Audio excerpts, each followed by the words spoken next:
The 2 Cent Report! And hello to anyone on the internet who happens to listen to this. This is the 2 Cent Report. Usually there's two of us, but we're not, because one of us is not here. But we are today interviewing two lovely game devs, which is very different to our usual vibe. We're going to talk about their game. We're going to talk about everything about their game, who they are as people. And yeah, that's about it. So, guys, if you would introduce yourselves. Sure. I'm William, and I am basically everything except the writer on the game, Noir Lives. It's my brainchild, it's my baby. Noir Lives being the game that we're developing. We've been developing it for 5 years, and I'll guess we'll get into the details of what it is. But it's a project that myself and my husband Daniel have been working on for 5 years. It's a passion project. We do it part-time. It's self-funded. It's just something that we've invested. It's like our little baby that we've nurtured. And we're happy to. I'm happy to talk about it. I'm excited to talk about it with you guys. My name's Daniel. I think William covered pretty much everything. I did the writing for the game, and some programming here and there when needed. But yeah, William does the majority of the work by far. Oh, well, that's awesome. We are going to get to the games soon, but before that, first to see who you guys are as people and gamers, if you are gamers, because as actually my usual co-host pointed out, because my original question said, what games do you play? And then he said, not all game devs actually play games. And I was like, okay, fine, let's make it more better. So, do you guys play games? And if so, what do you play? Well, I mean, that's crazy. That's like, a chef that doesn't eat. I mean, it's, yes, we play games. I mean, I've been playing games for years. I love games. I mean, I think it's because I mean you that's where you get the passion really is playing game and giving those amazing experiences to people. If you're like me, I love it if I create something and someone else enjoys it. But yeah, I mean I've been playing games since I think I was like 10 or 11. I remember my parents taking me to their friend's house, and they had a PC, and I would literally sit there, and I would sit there for like 5 or 6 hours, and then my parents would say, "No, we have to go home," and I'd be like, "No, I don't want to." But I think that's where it started, and it's just something that I really enjoy. For games that I play when I grew up, obviously point and click, because that's what Noir Lives is. That I love those games, and basically every other new thing that comes out, especially co-op stuff. Me and Daniel, we love playing co-op stuff together. That's something we quite enjoy as well. Any game, any AAA title that comes out that's unique and enjoyable, we would inevitably give a go. Well, that is awesome. It's good to hear. And also, what about Daniel? Has he got also a... Yeah, I mean, not as much these days as in the past, but that's just because life's been so busy the last few years that gaming, there just hasn't been time for games. I mean, we moved last year after a build, and before that there was COVID, and so there was so much stuff. But I'm definitely getting back into it now that I feel like I've got the time for it. So I recently played Deathloop, which was something from Untitled Studios, and I followed them for a very long time, since way back in the day of sort of Dark Messiah of Might and Magic. So that's sort of more interesting game is my sort of thing. I don't really play typical FPSs, which are the majority of games it feels like these days, but or for that matter puzzle games, which might be quite ironic considering we're making a puzzle game in a way. But yeah, anything simple and interesting, single player preferably, unless I'm doing co-op, because I just don't have the energy to deal with people online. I want to have a good experience while gaming. I don't want to have to fight and argue with people, so I usually stick to single player stuff.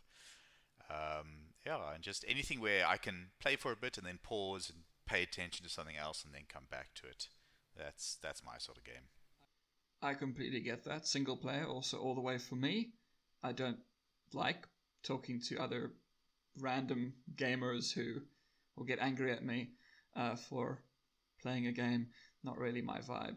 And by pure coincidence, about 2 weeks ago, I finally got around to playing a different South African point-and-click adventure game, but with a very, very different vibe. It's a Stasis, if you know Stasis. Oh, yes. Stasis and what was their new one? That's a beautiful Desolation. Yes. I had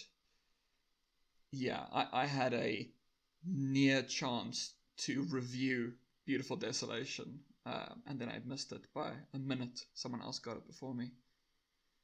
But, oh well, it happens. I think this was kind of answered actually in the last one with how long have you actually been playing games, which seemed to imply since very young. Yeah, teens for sure. I mean, we're both almost 40 now, so quite a few decades. Yeah.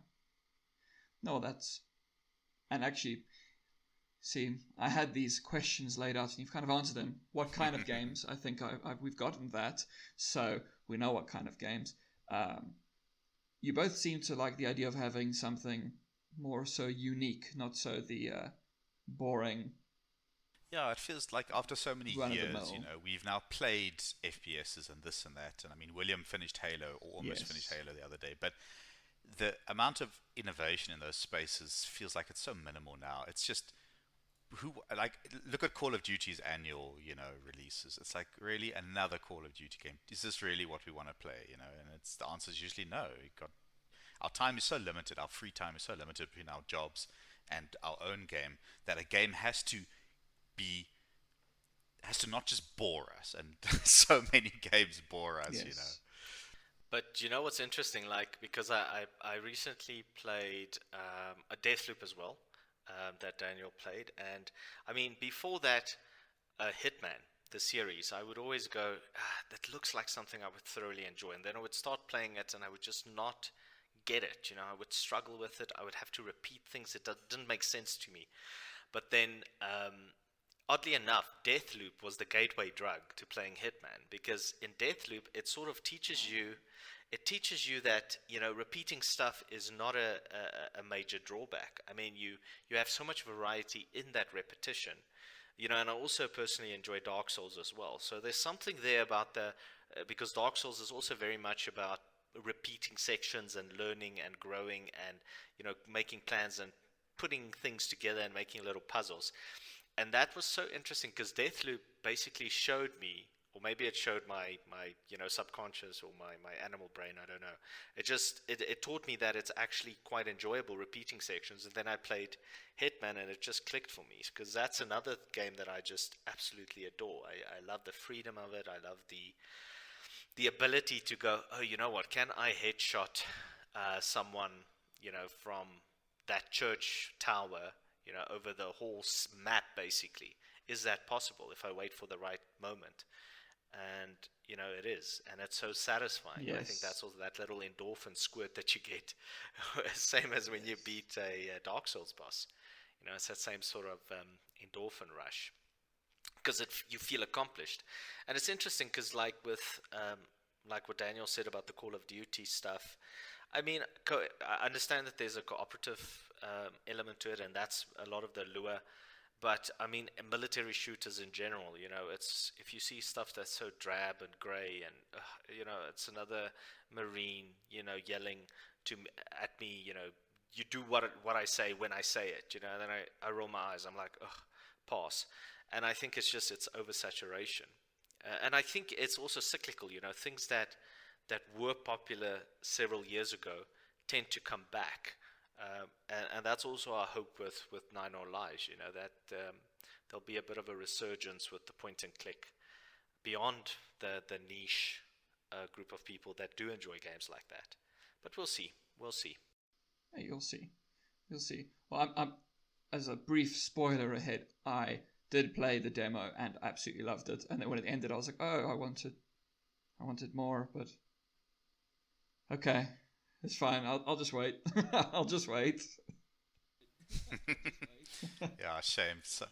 some of our fans have been waiting many years because that demo came out now in 2019, I think, just before the pandemic. So, and we had to delay a few times due to just life, as you know. So, I mean, we've really wanted to get this into people's hands, but the good news, at least, is that the wait will be worth it. It's they reached the point where it's so polished and it's so great. It's the best we as two people can do at this point. Yeah, and I mean, we won't say too much, but the wait won't be too long. You know, you know, it's so funny because we see the responses and people say, "Oh, I love the demo. I played it so many hours and it's so good." And then, you know, we smile because we know how much content and how much great stuff there is still to come. If people love the demo, good grief. I mean, when they play the actual game, it's gonna blow their socks off. So we're excited about it as well. It's been a long journey. That is really, really cool. And also, part of me just wants to say things about it, but I'm like, no, just wait. You like categorizing. Leave it to its categories. There's time and place for everything. So we'll get to it. And then basically the last question before actually talking about your game. When and why did you decide to actually make games rather than just play them? Okay, well, I guess I'll start, and then Daniel can speak for himself. You know, it's always been a passion of mine. I think I'm the type of person that I am is I love creating something and giving it to someone to enjoy. And it's weird, you know, these, you know, I feel like it's my purpose on this planet. I mean, I feel I was put here to do that, to create these worlds and these experiences for people. But us being in South Africa, you know, there's certain limits, realistic limits we have to look at. But it's not an excuse. We can work through it, and you know, you can make a plan, which I did. But you know, it's like it's been an ultimate passion of mine. You know, that's sort of, you know, you get so excited and you're so breathless. Oh, it's so amazing. I really want to do this. It's hard work. It is incredibly hard work, but it is so satisfying. And I think I can't tell you why it elicits this response in me. It just is. I think it's just a combination of who I am. You know, it's like I want to create this really amazing thing, and I want that to give people joy, because that gives me an exceptional amount of joy. And I think that, because that's, I guess you can say that's passion, but also that's what drives it. Because in the dry sections, when, you know, it's not as exciting, it's that passion that's the catalyst that puts you back into the groove, and that forces you to, you know, test 400 hotspots, you know, or, you know, go through 10,000 lines to make sure that there's a German translation for each, because that is tedious, but the end result is just so satisfying. That is great, and it sounds, I have always also wanted to make games, and then I downloaded Unity, and I was like, you don't know any coding whatsoever at all. You're a writer. You can do this. I got scared and closed it.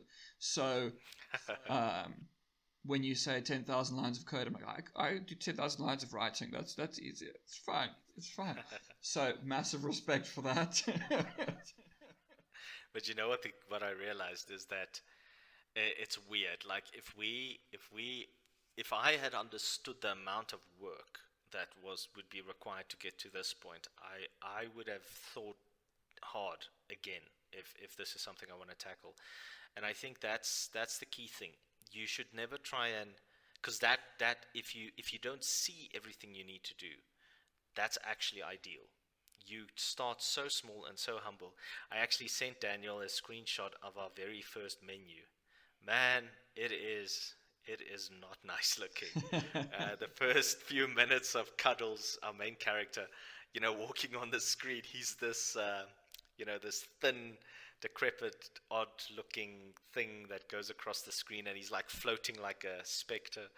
You know, but it's such humble beginnings, and we have a little book where we put all our puzzle ideas, and if you go back now, you see years ago how stuff started out so humbly, just with an idea. So that's the key, I think. You know, never try and do too much at one time, and take it step by step. You know, bit by bit. No, definitely. Well, so far, what I have played of your game, I absolutely love. But you say basically you did everything except for the writing, including the art. Well, I should actually clarify. I paid for the art as Okay. contractors. Okay, Yeah, okay, I mean, cool. otherwise, because there's always this fine balance between making a viable product and still, putting your own imprint there. There are pieces of artwork I did, but I mean, I guess my role is more project leader, art direction, you know, yeah, I would say that's, but it's me and Daniel. We're the architects of it. It's our game. But yeah, I mean, to make a viable product, you can't.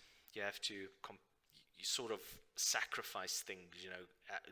Should I be spending, a month learning animation and spine and still get a odd-looking walking animation, or should I just try and find someone that's cheap that can fit into my budget, which means probably developing countries, because that's a battle on its own, getting people that can do that stuff within what our budget allows. So these are the things, I guess, that are unique to South African developers. It's always something. It's always a trade-off, because we don't have the luxury of having European granted bursaries or grants, basically, or having a massive talent pool that the US has, but also it being so expensive. So it's always a balance, I think. Yes, that especially that funding aspect. Every now and then when I play an indie game from somewhere, you'll get a splash screen that says, made possible by the whatever Institute of Arts in Australia, and you go, oh, that would have been nice if that was here. But okay, it's fine, I suppose. I mean, it's not fine, but yeah, we make do with what we've got. So, shall we start chatting about the game itself? And I think you can start off, well, as has already been said, it's a point-and-click adventure game. But other than that, and 9 Noir Lives, but give us a bit of an overview. What is it? Okay, so maybe I'll start there. It's a point-and-click adventure game. We call it a point-and-lick because Cuddles, our main character, Cuddles Nutterbutter, second best PI detective in Meow Meow Furrington, which is the city. He has a lick ability, so that's one of his unique interactions, which he can go around and he can lick everything and everyone. Whether he's actually successful in licking them or objects, you'll have to play the game to see. But that's one of his superpowers, I would say. The game itself is set in Meow Meow Furrington, which is a city on Firth, which is it's not Earth, it's Firth. And we have our main character, Cuddles Nutterbutter. He's got his own PI detective agency with his secretary, Tabby Marshmallow. And, they get called into a crime scene that's been, where a victim has been killed under suspicious circumstances. And, Cuddles now needs to find the assailant, and he gets dragged into a bunch of intrigue, and in between that there's a lot of comedy. We are a comedy noir game, so there's a lot of fun stuff in there. There's a lot of humor, but there's also a lot of heart. Daniel, I don't know if you maybe want to talk about the heart aspect a bit. Well, yeah, I mean, the initial story was very much a classic hard-bitten noir type of thing, but we realized quite quickly that it wasn't really working. It just, I mean, this was even before the pandemic. This was when 2017, 2018. It just felt like the last thing the world wanted was another dark, dreary experience, and that it felt like that's where the game was going. I mean, Cuddles' first sort of backstory was, living on the street, addicted to drugs and this and that, and it was too much. It wasn't fun to work on, and that meant that the final product wouldn't be fun to play. So we ended up pivoting from that into initially just a comedy, so a much funnier thing, but then with a bit of work, I sort of realized, we can actually combine these two aspects in a way that doesn't devalue either of them. And that's how we ended up with the comedy noir that we've got now, which, yeah, I mean, obviously most people have only seen the demo, which just has some of the comedy aspects, but I think they'll be quite surprised when they play the full game and find the sort of much, what's the right word? But yeah, there's a lot going on there beyond just the comedy, and there's characters with real issues and relatable problems, and characters who might seem to be the bad guy at first, and then make you think after a while, well, who is the bad guy here? What's actually going on? So, yeah, we hope we've built something interesting with our story. Well, what I've seen so far, I would agree. I'm just curious about where you said at first you were thinking, oh, we're going to go for a darker vibe. Did you have the art style yet? Because it doesn't really mesh well, I think, with an extremely dark narrative. Yeah, the art actually came first, if I'm not mistaken. William, is that right? Yeah, that is right. And the thing is, I think it was just because initially when we started, we just did it on a wind and a prayer. I didn't know what I was doing. I just know I wanted to do it, and I just went ahead and did it. And the order of stuff, the sequence of stuff, might have been a bit there would have been a better way to do it. And I think also it's interesting because your first game is always a lot harder. I think the second game would be a lot easier because we learn so much. If we ever have the opportunity to do another game, maybe a sequel, what we would do is we would have time to do concept art. But once again with this, the budget was very restricting. So the end result had to be in the game, because those screens are expensive, so it's that balance. And I think what we did is we had one or two screens that was I would say genre agnostic. You wouldn't really associate it as a light-hearted thing. It was Cuddles' office. That was the route. It could double as anything. But when the character design started coming in, and because initially Daniel, he wasn't involved as the writer. And I tried my best. It wasn't great. And I asked him, please, don't you just want to step in and make it what it should be? And he did. And we have a good sense of humor. And that just sort of, I think, naturally went into the game. And I think the silliness of it, just sort of started being embedded in the game. And then we realized, oh, you know what, this is actually a comedy noir game. This is what it is. It sort of evolved into that. It wasn't something that we set out to do. It's just something we sort of went by look and feel. And I mean, at some point we had someone test the game, and they came back and they said, "Oh, but you know what? I don't understand why this is happening. It seems like this character should have X, the role of X in the game." And it just clicked for us. And because we don't have a publisher, we've got the luxury to change it. I mean, one of the artists sent us. There was a miscommunication.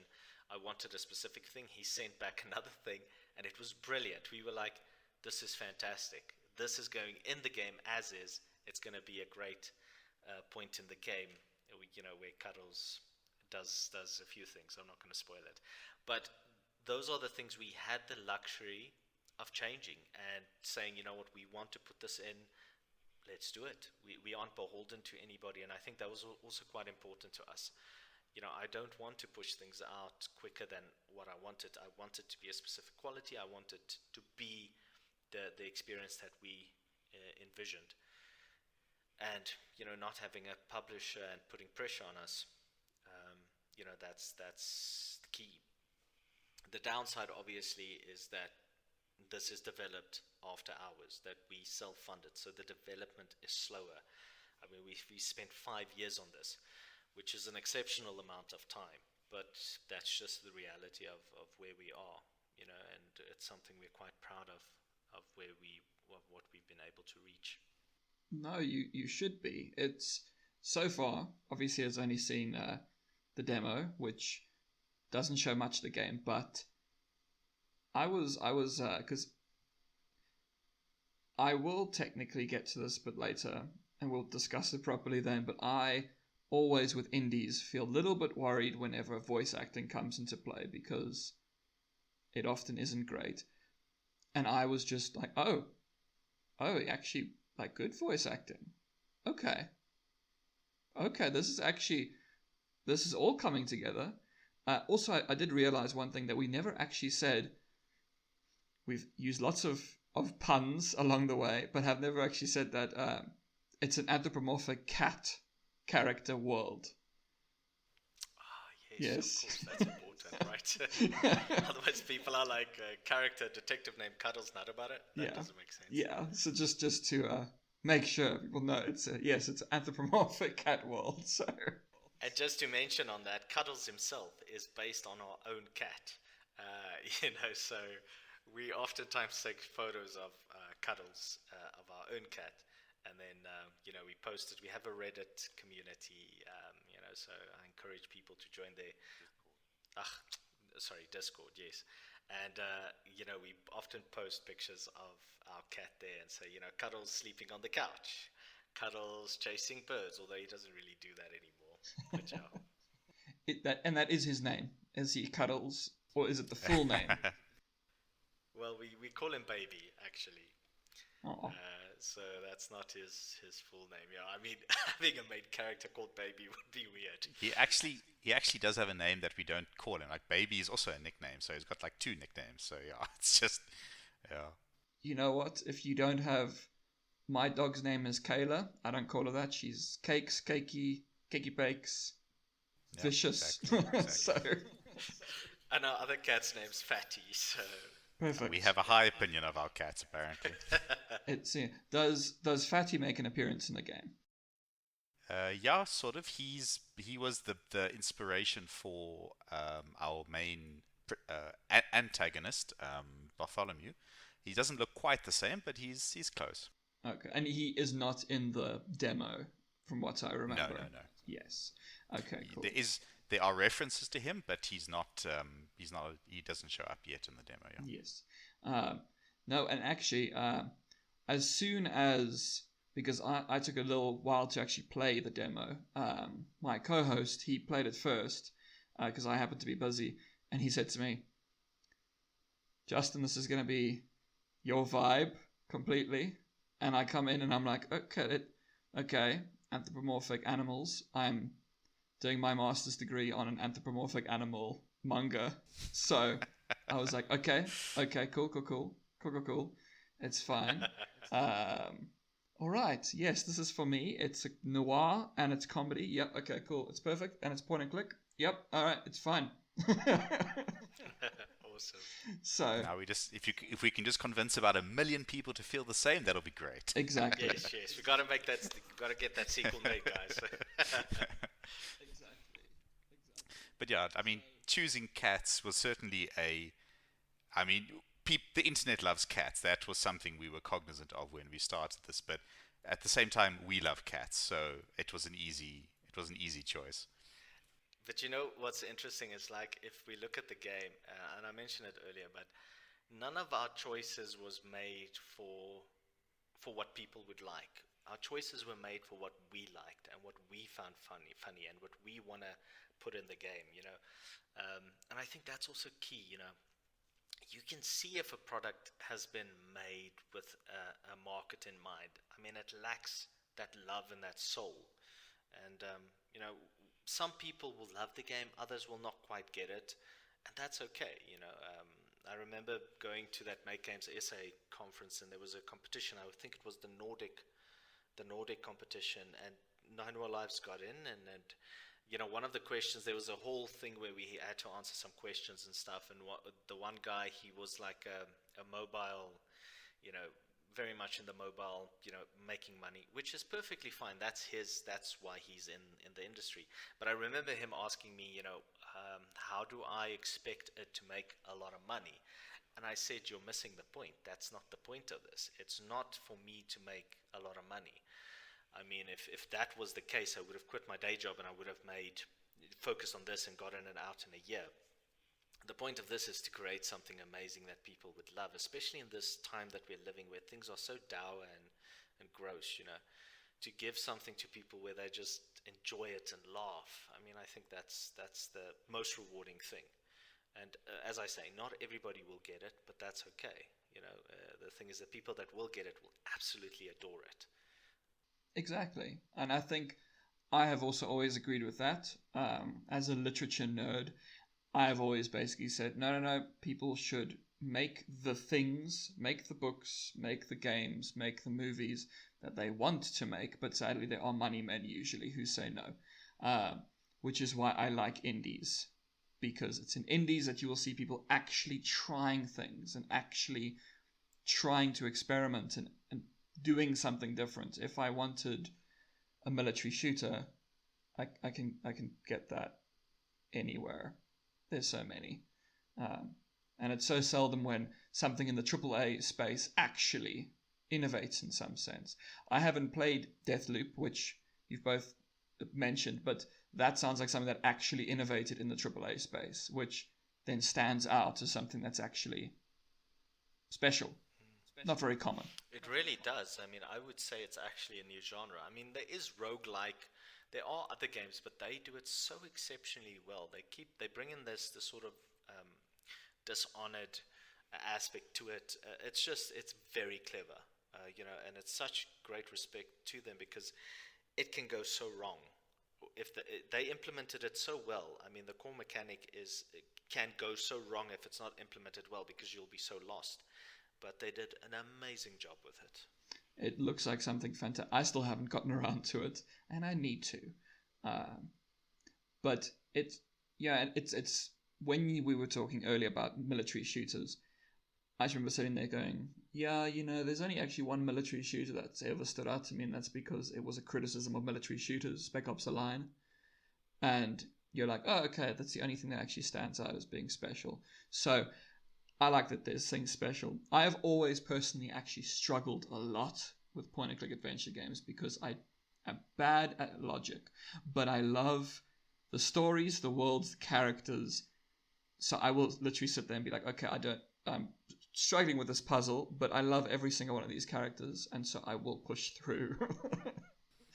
I mean, but this is actually a very good point, because that's sort of historically been a weakness of the genre. Is it came about in the 80s, in a time when gaming was, you bought a game and you needed to somehow make this last 100 hours because it was the only game you were going to get that year, sort of thing. So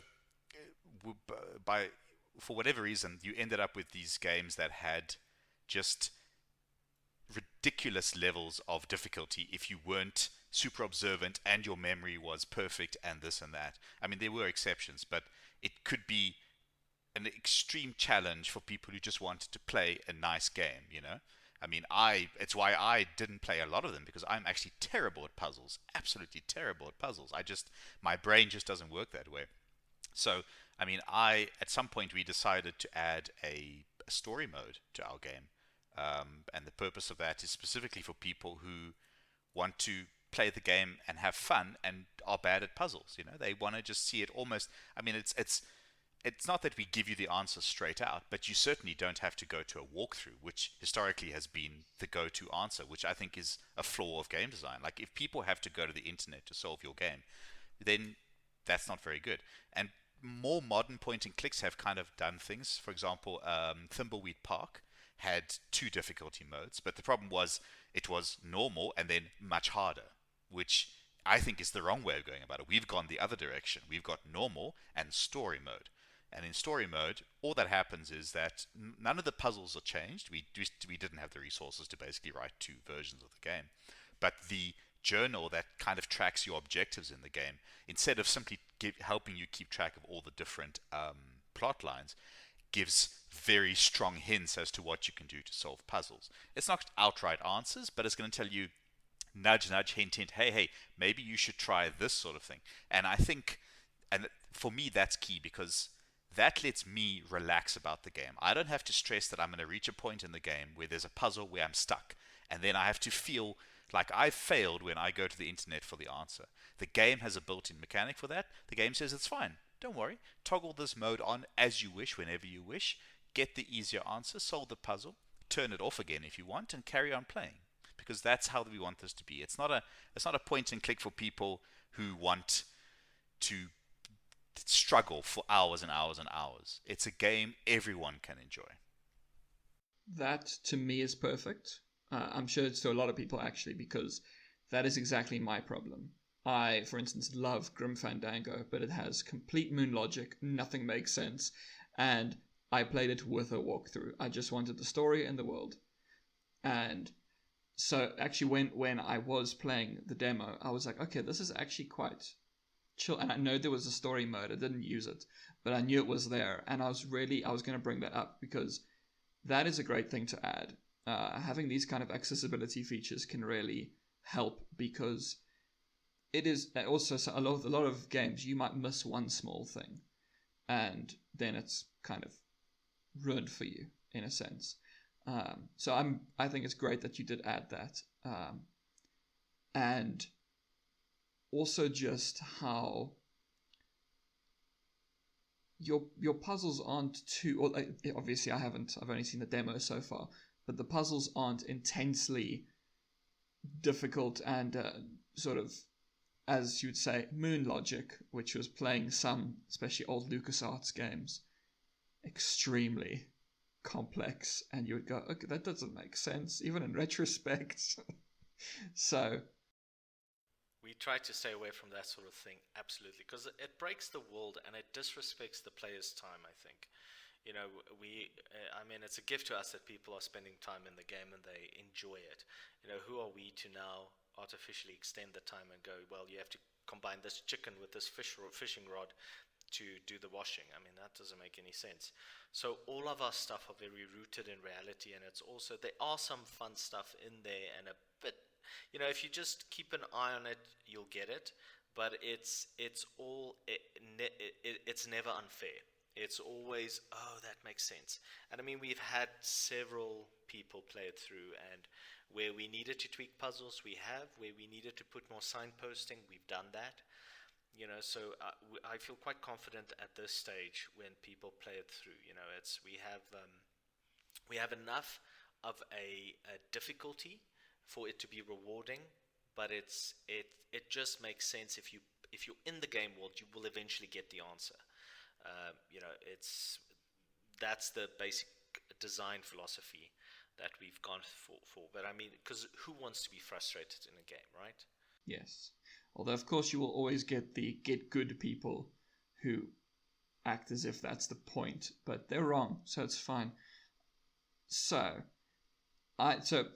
in general, it's basically traditional point and click style. You know, you can toggle between different, you know, look at it, pick it up, or interact with it, etc. But there's the lick mechanic, which you have mentioned. Also, actually, I think that we did mention the lick mechanic before we mentioned that it's about cats, so that might have sounded very weird before. Right. But the but the lick mechanic in the demo, it doesn't really have outside of essentially like a aesthetic sort of a function. Does it have functionality in the game? Are there puzzles and such that involve licking, or is it more just a fun little extra? There are puzzles. Yep, absolutely. Okay, good. You'd be amazed that you can actually use that as part of puzzles, but yeah, it's definitely in there. Because that was also a thing that my co-host said to me. He said, you can lick things, and I was like, okay, I'm sold. Okay, cool. We're gonna. So, yeah, I think that's sort of the mechanics. I think unless there's any specific mechanics other than that you would want to bring up. No, I mean, apart from that, it's very straightforward, I'd say. Although, I mean, because we didn't have a time limit on this, we were able to take our time and really invest the world with detail. So while you might not have any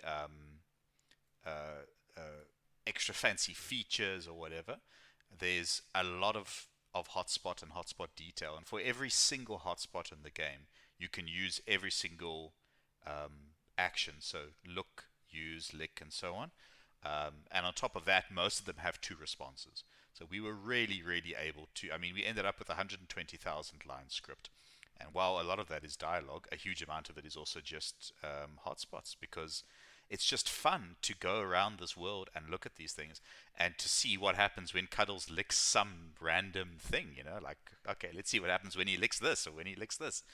And yeah, initially the licking was just a comedy mechanic. It's just there to give some flavor and stuff. But as William mentioned, it also does actually have a story purpose in a few places. But also to mention, the thing is, because it's been in the oven so long, what this has allowed us to do is really create a world that is connected in reality. So, there would be something in the first chapter that, we do a callback in the fifth chapter. There would be minor details that spread across the world. And for people who are very observant, they'll go, this is brilliant. That's this and that's that. And you only get that if you have the time to do that. And I think that's also the time or a very big team, which we obviously didn't have. So time was our only advantage in this. No, but that's great. So those are your basically mechanics. Now, I immediately fell in love with the writing, not just because it has puns everywhere, because of course it does. I've now forgotten what the specific pun was, but I remember not getting it immediately. Was it? It's a cactus, I think, rather than a cactus. Daniel, do you wanna? Yeah, I mean, I'll say this: there aren't as many puns in the game as it might seem. Like, I think it's quite common for cat games specifically to have lots of puns. There's a little cat top-down fighting game called I can't remember, but it's Cat's Quest, yeah, and it's got puns everywhere. Like every line has about 15 puns in it, even if there's only 2 words. So they really cram it in, and it's very cute and whatnot. But the trick with puns is if you have too many of them, they do somewhat undermine any depth you have to things, because puns are by their by their nature are sort of light-hearted and simple and that sort of thing. So while the demo and the start of the game was more pun heavy, because that's the first stuff I wrote, we actually moved away from that quite quickly. So you'll find that there's fewer puns in the rest of the game than you might expect. But yeah, we certainly did get quite pun heavy at the start. But you need to introduce your world, so it's absolutely fine. Yeah, and I mean, obviously, from the perspective of people making a game, we want to have an introduction that draws people in, and puns and funny cat jokes helps with that. In fact, the demo the start of the game has been reworked a few times as we've learned kind of how to better pace things. So the pacing is these days even better than what we've got in the demo. We've really tightened up that's great. Character introductions and moments. So one of the things that I fought to reduce was any time the character doesn't have control. So we try to now minimize the times when the player is just sitting watching something passively and doesn't have a chance to do anything. And now it really feels like the start of the game now has a good mix of moments when you're able to do your thing and moments when the game's like, okay, let's let some story beat play out here. But it's when we started out, it's funny going back now, because we're now in the polishing stage, right? So now we go back and we go and look at everything from the very start, And in the very beginning, when it was in its infancy, you could see in those first few screens, look, we threw everything at that, Everything's a hotspot. Everything has got a dialogue response on everything. And, now that we've got like a 10-hour gaming experience, you go back to those very first screens and we learned so much, and you cut your darlings where you realize it doesn't really benefit the game. But it's just so funny seeing how we evolved as developers while we were creating this product. That is exactly the right thing you should do. There's an old sort of adage about writing where when you're finished, cut out 10%, because then you force yourself to be like, okay, what actually matters? Get rid of the fluff.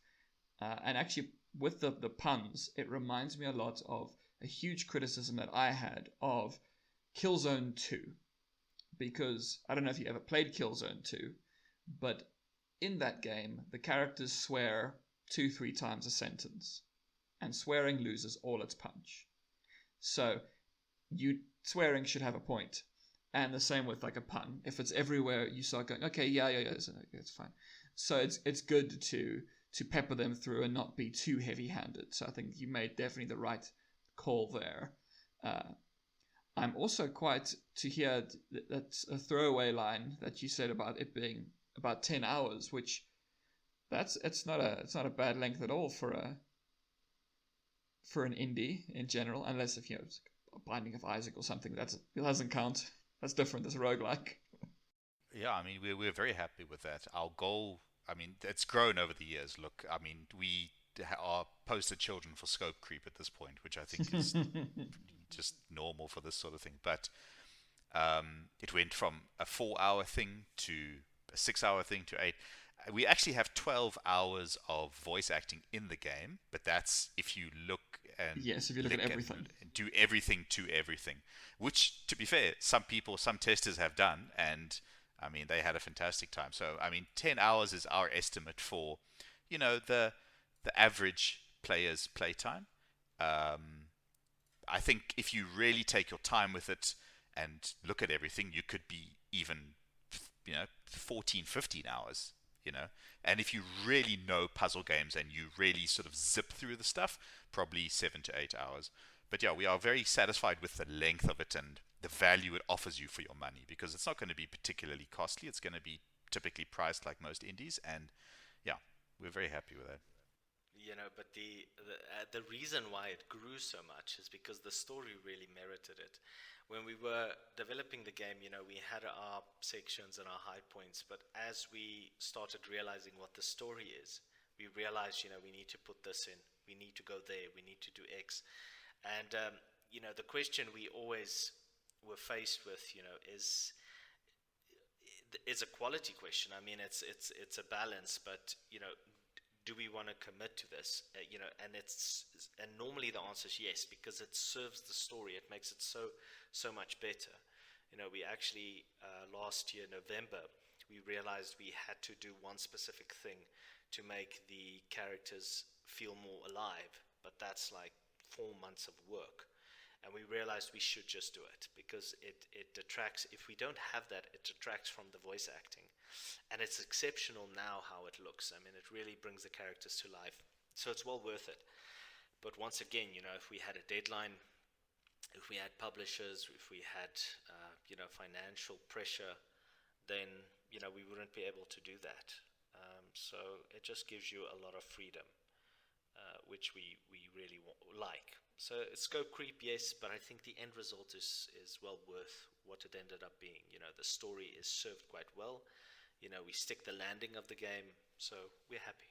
No, then that's one thing perfect. you mentioned about killing your darlings. We had a big fight at one point. I had written in a section of the game, I'd basically written in a mini choose your own adventure. It was about 15 or 20,000 words, and William just said, "No, we can't do this. It's too much." And I was like, "No, I want this. It's so funny and this and that." And eventually, I just had to say, "Okay, we'll take it out." And it was a sad day. For every one of those, he got 3 things he wanted. So we would go and he would say, "Oh no, but we need to go there, and we need to have this area, and we need to have that." And I'm just seeing money, and I'm just seeing hours of my life disappearing. I'm like, "No, Daniel, let's not do that." But he's like, "No, but you don't understand." There were A, B, and C. there were a few spots where, like, for story reasons, I was like, "Look, it needs to happen like this, because this beat echoes that beat earlier." And I mean, obviously we won't know until the game comes out, but I really feel as though we managed to deliver a story that will surprise people. I think it's not a story you expect from a point and click. I mean, especially one that brands itself as having so much comedy. Yeah. And we managed, we had a lot of conversations with that stuff, but ultimately, Because it's interesting how me as a developer and Daniel as a writer, how we find a middle ground. Because he thinks from a writing perspective, I think from a gameplay perspective. And that in itself has been very interesting. Us meeting in the middle and sort of developing this product. And it's worked well. It's worked well. That is perfect, because I completely get that as well. I've also tried to make games with other people before, and as a writer, you come in, you're like, okay, but I have these ideas, and yeah, but there's limitations based on the engine, the everything that comes before it, and you go, okay, I have to work within all these limitations. But then you can get some really interesting stuff out of limitation. So I think what I've seen so far, also just your dialogue is extremely snappy and great. And whenever I see people who are very good at writing very snappy dialogue, I always go, oh, it's not one of my skills. I can't do snappy dialogue. So just a little bit envious. Daniel is amazing. He's an amazing writer. He created these characters, and people are going to fall in love with him. It's incredible what he's done. So far, it's a very, very limited scope, obviously, in the demo, but the extremely irritating, well, he's irritating to the main character, he's not irritating to me, the cop guy who's just pedantic about procedure. I was like, oh, perfect, love him. He's great. Krakowski, yeah. Insufferable. Bastian. Yeah, holding back the forces of darkness. And he'll tase you if he gets a permit in 3 to 6 weeks. It's so great. Yeah, I mean, absolutely. I think what has really given the game its character, its heart, is that, I mean, like William mentioned earlier, I was pulled into this project. I wasn't involved originally because I was like, this is a huge thing. I'm not getting involved. I have hobbies I want to indulge. But eventually I realized if I didn't, because with the old writing, it just wasn't going anywhere. I was like, okay, no, something needs to be done here. So, and then so it was like, okay, so this is now a thing I'm taking on, and I understand it's going to take all this time. So it needs to be fun for me, or else I'm just going to lose interest in this thing, because it's not even my project. I'm getting it is now both of our projects at this point, but early on it was a case of, okay, I'll do the writing for you, and then that's it, sort of thing. I wasn't as fully invested as I am now, and so I needed to be sure that it would remain fun for me, and that needed the writing to be fun. Like, if the characters were boring, if the situations were boring, then I would struggle to write that. So that's helped us, because, I mean, having really fun characters like that is, it's just such a gift to write, because you don't really have to think about it. It just sort of happens. You're like, okay, so this character, so Cuddles is now trying to get in, and Krakowski's being a bastion of darkness about it, and the follow on is natural, and it feels natural, and you can write it naturally, and that just makes better writing at the end of the day. Yes, no, completely. And no spoilers, but Krakowski does get his comeuppance, but no spoilers, so we'll just leave it there. I was going to ask, does he get some more screen time, because I think he deserves it. Yeah, no, I think every single character that you see in the demo gets more screen time. Tabby gets a lot more. I don't know if we mentioned, but you can play as Tabby at points. Oh, no. So, yeah, that was also a decision we made at some point, was to really upgrade Tabby's role. Initially, she was just a secretary, and she's there to kind of give the player guidance and whatever. But, I mean, the voice acting for her is, every person who plays it just says they love Tabby. And we fell in love with her as well, before we even had the voice acting, and even more so after. And we just decided, you know what, she deserves more than what we've given her so far in the game. And we drastically upgraded her role, and just made her a real, an equal to Cuddles in so many ways, Because she isn't just a secretary. I mean, she keeps Cuddles in balance, and she plays a vital role in the whole story. So that was very satisfying to implement as well, because it just felt right. She had to have more agency. She yeah. Let me not say it's spoilers. I won't say too much. No, don't say too much. No, I also loved every character so far. and I'm looking forward to checking out more of it, because when you get great dialogue, you need to savor it, because for every game with good dialogue, you get others. So, usually, No, absolutely. games are not a thing you usually go to for great writing. Some have really good writing, and then most are, you're like, okay, it's fine. Just, it's a cool And this world. is, yeah, exactly. It's that thing about, like, it feels like the writers get pulled in early on and they write their script, and then they kind of, and then that's it. They don't get input on the game, because the game is gameplay. They're not game, right? They're just quote unquote writers. So, I mean, it's been very satisfying to be able to have such a dialogue heavy game. I mean, there were many times in the middle of the development where we stressed heavily about the amount of dialogue in our game. We were like, listen, is this too overwritten? Should we cut back on things? And we ultimately decided, no, let's do the opposite. Let's have more dialogue. Let's play into that. We're going to make this a proper dialogue rich game, and that's going to be our thing. And if people don't go for that, well, it doesn't matter, because we will have made a thing that we wanted to make, instead of something that we cut the legs off of because we were concerned that it might not sell as well or whatever. And I think ultimately the result has been a game that is so much better than it would have been, because we took the time to write that stuff. I mean, it is just, yeah. I mean, William, what do you say? Yeah, and the developer writer interaction, it's interesting, because Daniel would come to me and he would say, you know what, in that one section we have, Cuddles say, that, his hand is sore or whatever. And then in another section he picks up a cup. And I'm like, that's fine. No one cares. And he's like, no, people care. We have to do this right. So, and I go, okay, fine, we can fix it. But that's the sort of thing, that consistency is also something, because the amount of care that is given to it, I don't think other projects have that luxury. To have someone like Daniel be on the project, so much, and go, but this is inconsistency. This doesn't make sense. Let's change this. Cuddles says this on this hotspot, but there's no poster of, ABC. Then I say, that's fine. Let's do the artwork. Let's get that consistency in. And I think it's a million of those small decisions that adds to the reality, or the realistic feeling when you're in the game world. It feels like a place, and there's consistency. And I would definitely be one of those very pedantic, irritating people who would notice that, who would go, look at this.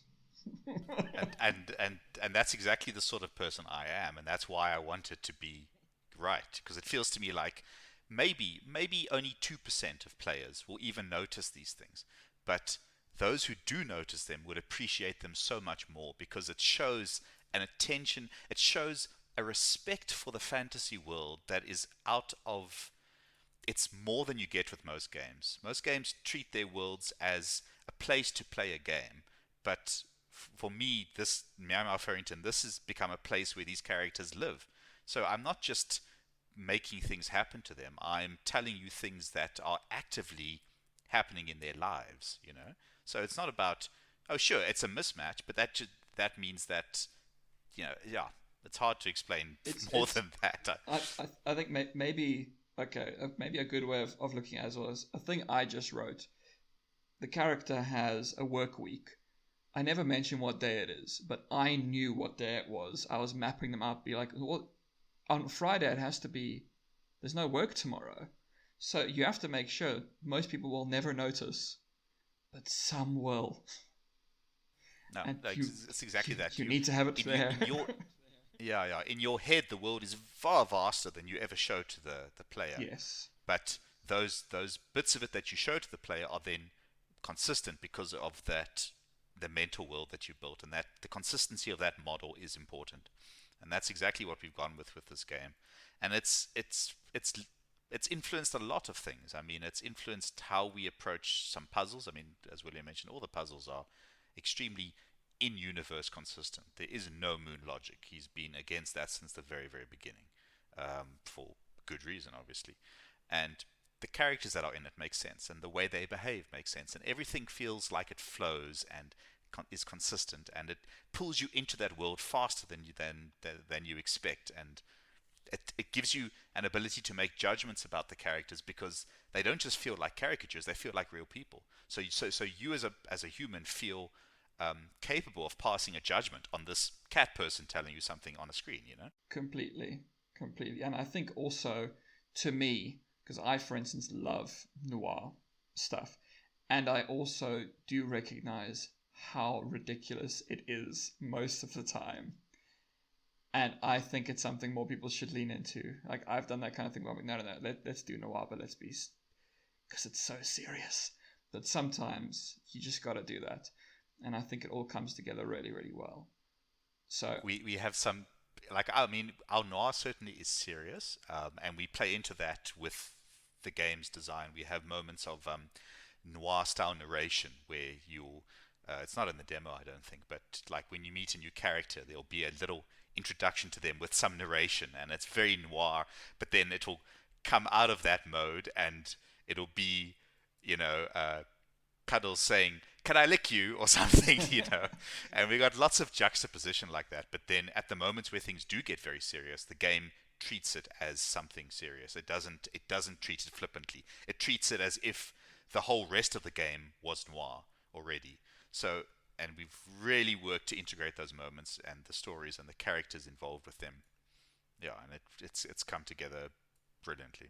And if you do anything noir, you have to have the noir narration sometime. She walked in like a flame. That whole, you have to. But what's cute about it though is that when Cuddles narrates that section, it's still Cuddles. He's like, this guy looked like a traffic cone. It's still him and his perception of the character. So there's still that levity and. Just Cuddles, Cuddles, who Cuddles is, comes through even in the narration, because he's a very innocent sort of a character. He's not really hardened by the world. He tends to be optimistic, and he really sees the positive in people. He's a bit scatterbrained, but that's why we have Tabby there. She keeps him, on the path, and she's like his a rock in a way. Like in most noir, you would say that someone else is the protagonist's conscience. You often get these hard-bitten noir detectives who have lost their way over the years and something like that. But what makes Cuddles fun and a good fit for our game is that he has, if anything, a stronger conscience than everyone else he meets in the game. And he's often the one pushing for justice, for things to be done right, and he doesn't get demoralized by what's going on. It just motivates him to do a better job, and it's a little journey he goes on throughout the game, is just the stuff he's up against, and just trying to make sure that at the end of the day, justice gets done for this thing that's happened. So, yeah. And I think that you're right then for going for something, because there is more than enough miserable stuff out there, more than enough things that would be probably going for the more noir, but for serious, always serious. We're going to do this dark. There was a fantastic example last year in that Backbone game, which was also nominally a point and click anyway. It's not quite the same as ours, but it's got point and click elements.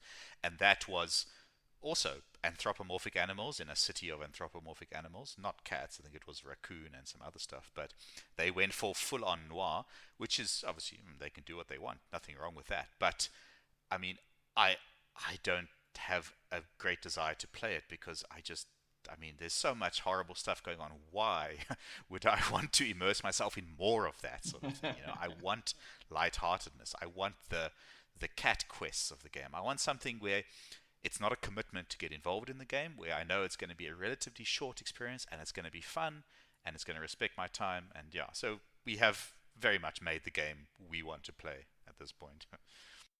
That's definitely what you should do. Make the game that you actually wanted to play, but no one made it, so I had to make it. So, yep, I think that was William's goal from the start. Yes, so I think that you made the right. One more little thing about the world itself that I'm just curious about. There is so this is much more specific into the actual game, but there is a photo frame on his desk with a dog on it. So are there other anthropomorphic species? They absolutely are. It just so happens that the game is focused on the city of Meow Meow Furrington, which is the capital city of the country of Furrington, which is largely cat-based. But you do meet a couple other species in the game. Yeah, the picture on his desk is his half-brother Matrick, who is a wolf. But yeah, he's not in the game. Well, he's slightly in the game, but that's also spoilers. But yeah, it's 99% cat with a smattering of some other creatures. But the world as a whole is envisioned to have all these other species. We just don't see them in the game. Mostly. Yes. No, that's great. And so I just at first I thought it was just gonna be cats, and then I saw so wolf. I thought it was a dog. I've forgotten. But you're pretty much the same thing. I like wolves, so that's me. But so I think that's sort of the narrative and everything. We've briefly touched on the visuals before, but what made you decide on the specific style that you chose? Because it's quite cartoonish, which I think works really well for the vibe. But was there a specific reason behind that? Because obviously you weren't going to go for hardcore 3D models, or whatever, which on lower budgets can look really bad. So I think picking that more 2D art style was the right decision. But why did you come to that decision? So I think it's always once again a trade-off, and the artwork that was designed by the artist originally. I mean, there's been several artists throughout the years, and the artist that made the first character designs and the first backgrounds, that was pretty much his interpretation of the spec. I didn't give him that much detail. I just said this is how it looks, and that came back, and I quite liked that. And from there, that informed how the rest of the game would look. So it wasn't really a spec that we gave him in that sense, art style wise. It was more, this is what we want, or this is what the screen is in the game. This is the character. Give me something back. And he came back with that, and we loved it. I thought it looked great. It looked pretty much exactly, it sort of fitted into what we started envisioning the game to be. But I think one thing that I would do differently, if we ever get the chance to do more, is I would have a proper concept phase, which we never did with the previous game, because I think that sort of thing is quite needed, and we'll do that if we get to do this again. But that's pretty much how the artwork came to be. It just and also it was a challenge, balancing cost and artist. So the original artist was in the US, so it was quite a bit more money per screen. So we had a few. Then I started searching for local guys, and I found a few people that were great. But it's been a journey as well. There's been several artists on the project as people move on and change things. But we have one person that's just fantastic, Kaylin, and she's been with the project 5 years, and she's like the heart of the art design right now. And she really contributes in that sense. We go to Kaylin if we need anything art-wise done. I love that you basically you had a vibe. It seems sort of this is roughly what we want, and then they ran with it, and you went, okay, I love it, cool, stick with it. And I think, that's sort of been my approach as well. I mean, with everybody that worked on the project throughout the years, the contractors and the people, that's generally the approach I take as well. I let them be creative, and they give me stuff back, and I can pretty much quickly tell if it is something that we can use in the game, or if it's something I like, or if it needs tweaking. And that's nice, because I want them to have that creative freedom. They are the artist, they are the sound engineer, they are the musician. It's their art, it's their skill set, it's their expertise. Who am I to go, I want this specific thing? That's not what I want. I want to tap into that creativity. This is what I envision. Give me your best thing back. And 90% of the time, it's brilliant. It fits perfectly. So that's also the thing. I don't believe in micromanaging people, and I want that creativity and that love to be in the end result. Completely agree. I like letting people because you have an idea in your head, but I like different interpretations. Go with it. See what you think. What do you think? What do you like? So I really like that. If my co-host, who's actually I think, because I'm not very art smart. I'm a book person. He, I believe, is a 3D modeler, and he's worked in the games industry for years. So he'd probably have more to say. I don't have anything specific to ask about things like animation, but is there anything to you that stands out as something you would want to discuss, or is it not so much? I think just the challenges in it. It was so difficult finding a pipeline that worked. I mean, it was a real nightmare, to be honest.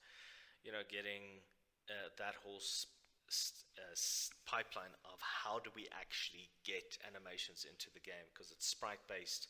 Getting software that we can use that actually gives us what we need. We went through different iterations. Initially the animations weren't that great. We had mouth flaps, so there wasn't lip syncing.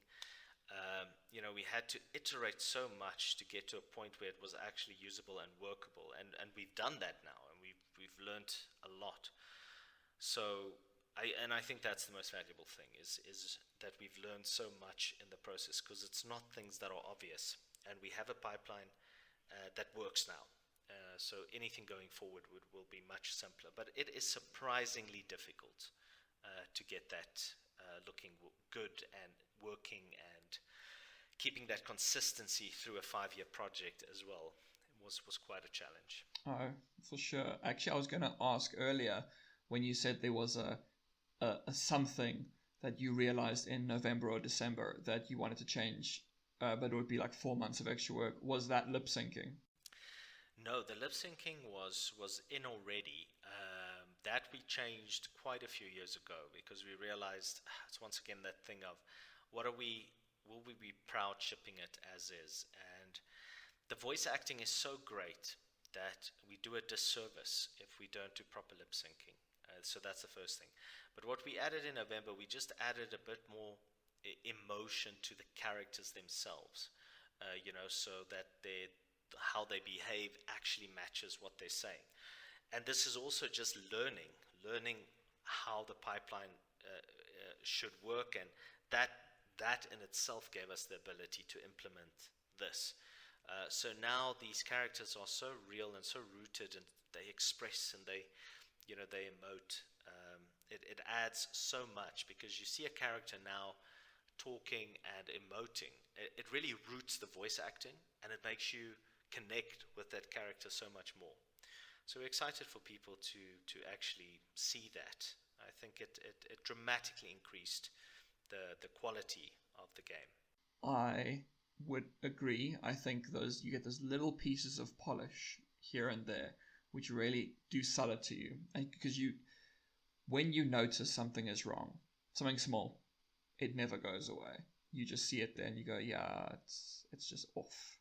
So I think you made the right decision there with any of those little extra things that you can, that you have the time to focus on. So when it comes to your sound, the thing I pretty much raved about a whole bunch, your voice acting. Did either of you do voice acting for it, or did you find other people? We are in it in a very minor role, mostly just because we could. So very far towards the end of the game, there's a moment where it's not super great. I was like, it's all right. I really don't want to do this, but they said no, we must. So we are in the game. You'll hear it. It'll stand out. Let's just leave it there. Yeah, we aren't professional voice actors by any means, and we don't even have a proper studio or whatever, but we may do with blankets over chairs, and we've got a small feature. We don't do anything important. But the voice acting is a huge part of the game. Huge. I mean, we actually have the voice actors, the voice acting company featured on the splash screen at the start, because they have. Well, I mean, William can say more, but they have become more than just people that we work with. They have become good friends, and without them and without their generosity in giving us hundreds of thousands of words of recorded dialogue, the game would be so much poorer. I mean, the personality of Cuddles is now so intrinsically Yes, linked to his I voice agree. for me. I can never separate that again in my mind. And when I write more Cuddles dialogue, when we do the odd pickup here and there, I hear his voice in my head, and that's what informs the things that he says now. And I mean, they are just, I mean, it's a husband and wife pair, and the husband is Cuddles and the wife is Tabby. So But it's, they have their own company, right? It's the Hermit Collective. So, but they work with they are in Canada, and they have a whole host of voice actors that they, um, pull in, and they're really great. They are so as Daniel said, they're married. Lucas is Cuddles' voice, and Carol Ann is Tabby's voice, and they're also married in real life. Just amazing people, wonderful people. They have made such a contribution to the project. It's astounding. I mean, I think we will be lifelong friends with them, and it's also, I think, rare to be able to say that, to have people that have such a passion for the project. And what we did with them as well, we said, you guys run with it. You look at the script and you do what feels good to you. And then we would go and change the text in the game. There's so much of them in the characters. We never held anything back. We never said, no, don't do that. Even all the other characters that we have, those voice actors were free. I mean, the one voice actor did a demo for a character, and we improv stuff that he said for the character, and we actually incorporated that into the game because it was so brilliant. So it's been a very mutually beneficial relationship, and that creative freedom that we afforded them, I think, also really helped bring the characters to life. Because you need that. It can't be scripted. It can't all be scripted, You need that special something. Completely agree. Completely. No, because the voice acting, as I said way back, I always am a bit worried with voice acting. I feel very iffy about a lot of voice acting. Usually I can handle it. There has only been one game ever that the voice acting was so bad that I muted all dialogue, which confuses some people, but it was Fable. I couldn't stand it. But as soon as I heard the voice acting, I was like, okay, it's perfect. It's perfect. You got it all going. It's good. yeah, I mean, I So, think we would have preferred no voice acting to bad voice acting, but yes. the quality that we got from the Hermit Collective is exceptional. And I mean, yeah, we even have some surprisingly high profile voice actors hiding in our later characters. So yeah, that was a lot. That was great. I did at first assume that it would be no voice acting because a lot of the time, point and click adventure games tend to be dialogue heavy, and if you can't afford to pay for all those voice actors and stuff, you might as well just go silent. So I assumed it would, and then as soon as I heard it, I was like, oh, okay, put the effort in. You actually got. At first, I did Yeah, I think mean, I yeah. thought that one of you might have been the voice of your protagonist because that's a lot of voice acting. But Voice acting is tough, though. Hey, I got respect for those people. It's more difficult than you would think, but it goes back to what did we want to create. For me, it's like we said, I wanted to create a game that I want to play, which means voice.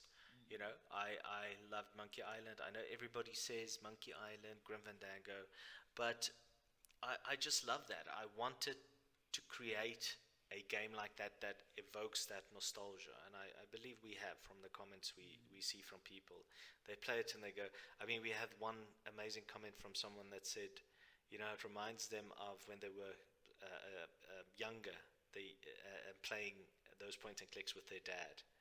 And oh, that's that's great. sweet. I mean, Yes, that's really touching. That's what we want to hear. I also loved those games, except that I was too young because I didn't know how to play. It was too confusing. But you still go for it, and you love it, and you go, yes, I've never left the first island, but I like it. It's good. Is there anything specific about the sound design or sound in general that, other than your voice acting, that you would want to bring up? I think just that was just something that I did. I would get royalty-free sounds and I would just put it in the game. That's also something. It's the tedious work. A door closes, a door opens, you put it in. And I think that's the thing that was also surprising, is that the game design has got, that it's there's a lot of work, but it straddles so many disciplines. I mean, that you have to go and put in like 700 sound effects. It's someone has to go and do that on every job. So that's just something that I did as well. In time, we have a great musician. He did several tracks for us. So that's in the game. Well, I mean, you say several. I mean, it's like what, 20? It's a full soundtrack. Yeah, for sure. Original soundtrack. So that's also great. But yeah, I mean, that's pretty much it. It's just also the voice lines. Once again, voice lines need to go in, text needs to be checked, German needs to be checked. Yes. It's just such an incredible amount of work. And, we often joke, why don't more people do it? Then I asked Daniel, why don't we just, why don't other people just make a game, tongue in cheek, because we realize after this long journey, it is so much work. It is incredible how much work it is. Yes, it really is. As soon as I opened Unity, I went, okay, I don't know what any of this does. I'll just close it. It's fine. I'm going to try again tomorrow. I haven't opened it since. I downloaded it in like November. It's fine. Who cares? So I think pretty much the last of the major points, which is the boring but important stuff, which some people have an interest in, is all that technical stuff.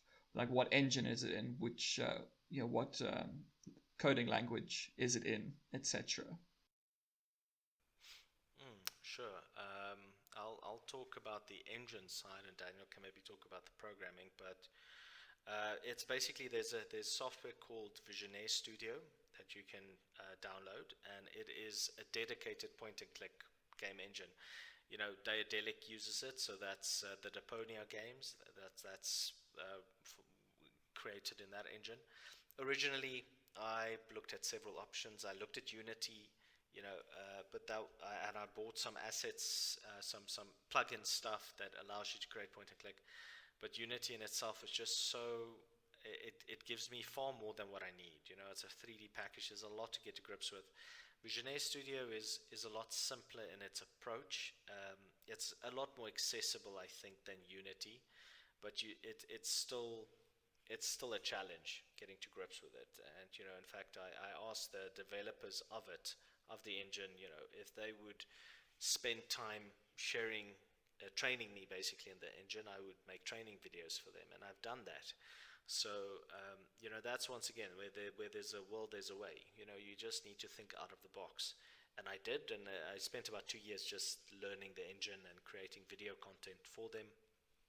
And I would say if people want to do point and click, that's a good place to start. You can do the basics. You can get a running game. Where Unity, I think, has got a lot of a steeper learning curve. Not that it's that difficult, but there's a lot of content. You can create, in Silvermode, there's action parts. So there's pre-built coding things for you that you can, like Unreal blueprints that you can just use. But there is also a programming aspect to it. And luckily, Daniel is a programmer by profession. That's his day job. So I was quite lucky to have him with me as well, as being the writer.